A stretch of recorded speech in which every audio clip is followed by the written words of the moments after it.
What if I told you that the biggest loan shark in your life is actually yourself, and you don't even know it yet? Picture this.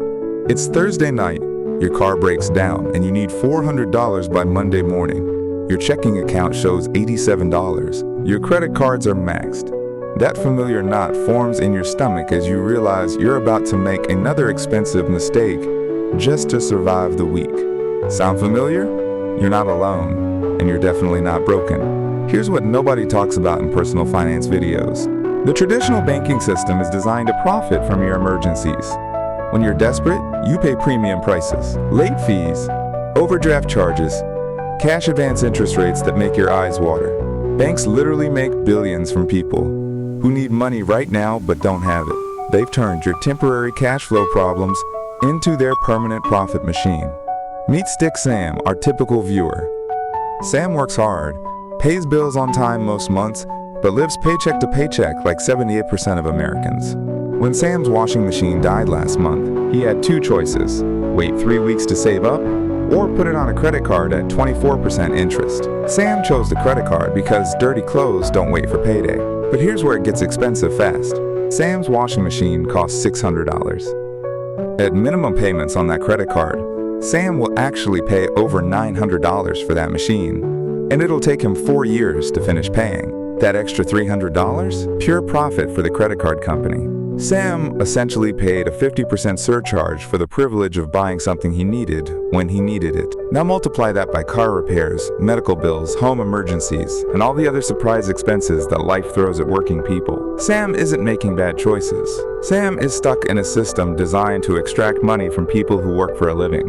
So what do most people do when they're caught in this squeeze? They reach for the financial equivalent of a payday loan or cash advance. These feel like lifelines, but they're actually quicksand. A typical payday loan charges $15 for every 100 borrowed. That sounds reasonable until you do the math. $15 per 100 due in 2 weeks equals an annual interest rate of 390%. Yes, you heard that right, nearly 400%. Let's say Sam borrows $300 to fix his car. In 2 weeks, he owes $345. If Sam can't pay it all back, which most people can't, he rolls it over for another $45 fee. After just 2 rollovers, Sam has paid $90 in fees and still owes the original $300. At this point, Sam has essentially rented money at a rate that would make a mobster blush. But here's the breakthrough moment. What if Sam could borrow that money from someone who actually wanted him to succeed? Someone who charged fair interest, offered flexible terms, and genuinely hoped Sam would build wealth over time? What if that someone was Sam himself? This isn't some fantasy or get-rich-quick scheme. It's a systematic approach to becoming your own bank through disciplined self-lending.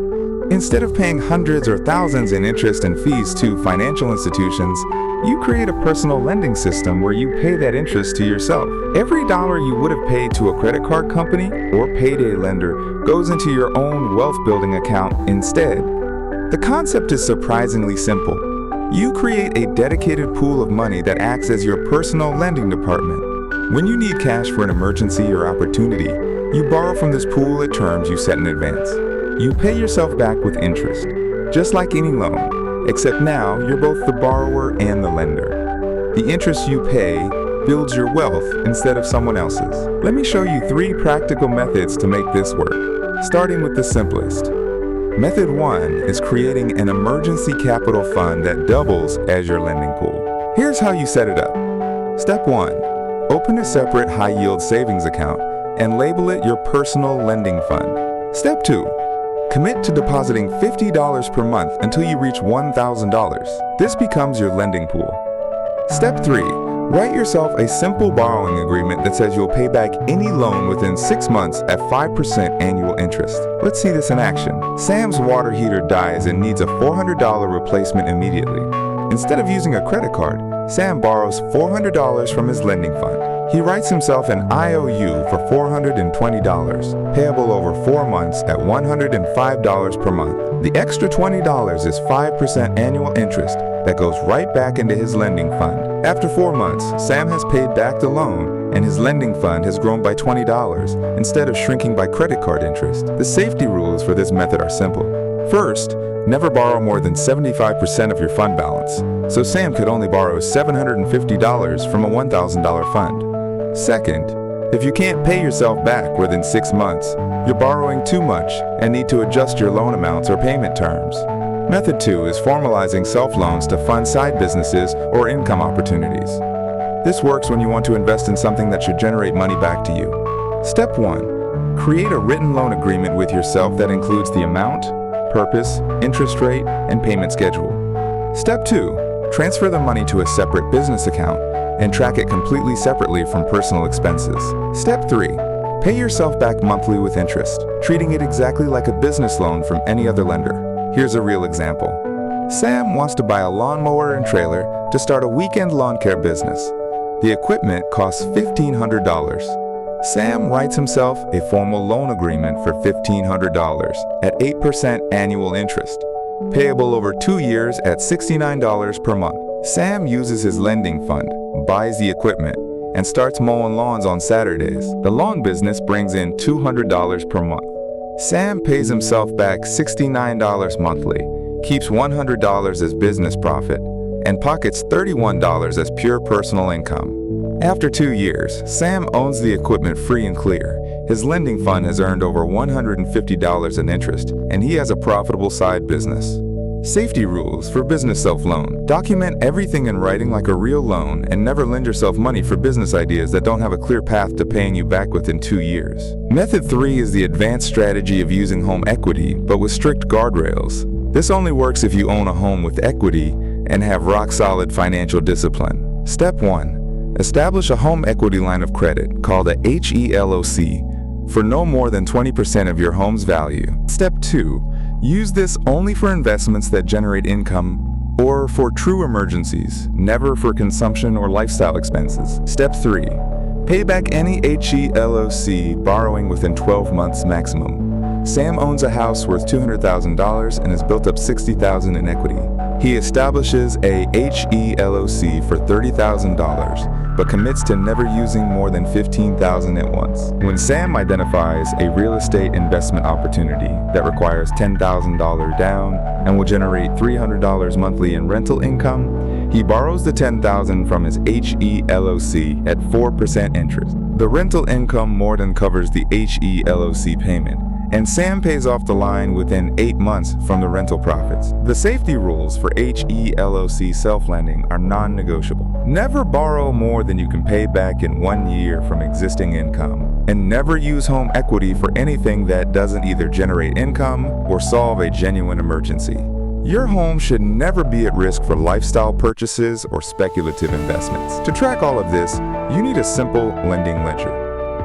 Create a spreadsheet or notebook with these column headings: loan date, amount borrowed, purpose, interest rate, monthly payment, balance remaining, and payoff date. One row looks like January 15th, $400, water heater repair, 5% annual, $105 monthly, zero balance remaining, May 15th. Now let's talk about the rules that keep this system working for you instead of against you.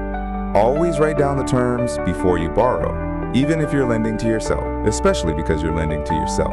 Without written terms, you'll find creative ways to justify not paying yourself back. Limit your self-loans to no more than 50% of your available lending fund. If you have $2,000 in your fund, never lend yourself more than $1,000 at once. This keeps you from depleting your emergency resources. Set maximum payback periods and stick to them. Personal emergency loans should be repaid within 6 months. Business loans can stretch to 2 years maximum. Home equity borrowing should never exceed 12 months unless it's generating income that covers the payments. Create formal IOUs even for small amounts. Write down the amount, the date, the purpose, and when you'll pay it back.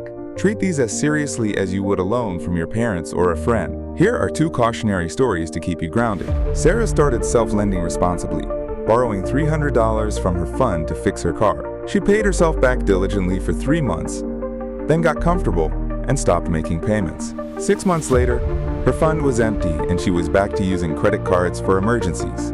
The lesson: discipline doesn't take vacations just because you're the lender. Mike got excited about self-lending and borrowed his entire $2,000 emergency fund to buy cryptocurrency, telling himself it was an investment loan. When crypto prices dropped, Mike couldn't pay himself back. and had no emergency fund left. When his roof leaked 2 months later, he ended up taking a payday loan at astronomical interest. The lesson: never bet your emergency fund on speculative investments, even when you're the one making the bet. Here's your challenge. Over the next 30 days, build a $100 lending fund. Put $25 per week into a separate savings account. Label it your personal lending fund, and don't touch it.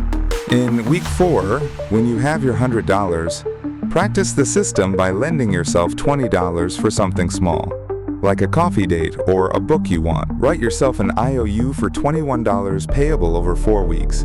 Pay yourself back $5.25 per week. Watch how it feels to pay interest to yourself instead of to a corporation. If you're feeling ambitious, spend the first week writing out your borrowing rules. What interest rate will you charge yourself? What's your maximum loan amount? How quickly do you want to pay yourself back? Having these rules written before you need the money keeps you from making emotional decisions when stress is high. The most powerful insight in personal finance isn't about making more money or cutting expenses.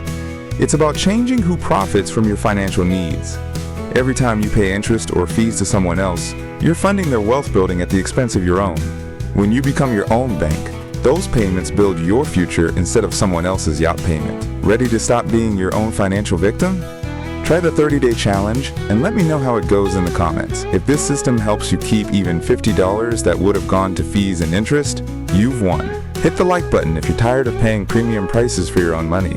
Subscribe if you want more strategies to keep your wealth in your own hands. And share this with anyone who's ever felt trapped between needing money and not wanting to pay ridiculous fees to get it. Your future self will thank you for every dollar you stop giving away.